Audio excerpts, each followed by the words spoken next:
ఆగండి ఆగండి ఆగండి ఆగండి. ఒక సక్సెస్ఫుల్ లైఫ్ స్టోరీ గురించి చెప్తా వినేయండి. ఓ పల్లెటూరులో ఒక అమ్మాయి ఉండేది. ఆమెకు అమ్మే ప్రపంచం. నాన్న చిన్నప్పుడే చనిపోయారు. అమ్మ రోజంతా కూలి పని చేసి ఆమెను చదివించింది. అమ్మాయి కళలు మాత్రం చాలా పెద్దవి. టీచర్ అవ్వాలని, ఊరిని మార్చాలని. కానీ డబ్బు లేదు, సపోర్ట్ కూడా లేదు.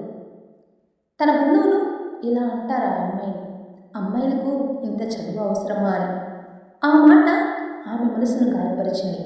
కానీ ఆమె అమ్మ ఒక మాట చెప్పింది, నీ కలను నువ్వే కాపాడుకోవాలి తల్లి అని. ఆ రోజు నుంచి ఆమె ఆగలేదు. పగలు కాలేజ్, రాత్రి మొబైల్లో చదువు, యూట్యూబ్లో చదివి కొత్తగా నేర్చుకుంది. మొదటిసారి ఫెయిల్ అయింది, కానీ మళ్ళీ లేచింది. సెకండ్ సారి కూడా ఫెయిల్. అమ్మ కన్నీళ్ళు ఆమెను ఇంకా బలంగా మార్చాయి. మూడోసారి ఆమె విజయం సాధించింది. ఆ రోజు అమ్మ కన్నీళ్ళు ఆనందంగా మారాయి. నీ అమ్మ కలను నువ్వే పూర్తి చేయాలి, అదే నిజమైన విషయం. ఈ స్టోరీ మీకు ఎలా అనిపించిందో కమెంట్ సెక్షన్లో కమెంట్ చేయండి. చూసి వెళ్ళిపోకుండా చిన్న లైక్ ఇచ్చి సబ్స్క్రైబ్ చేసుకోండి. మీ ఇంట్లో కూడా ఇలా సపోర్ట్ చేస్తామన్నారా? అయితే కామెంట్లో ఒక లవ్ సింబల్ ఇచ్చుకోండి. అయితే మరి వెళ్ళొస్తాం మరి.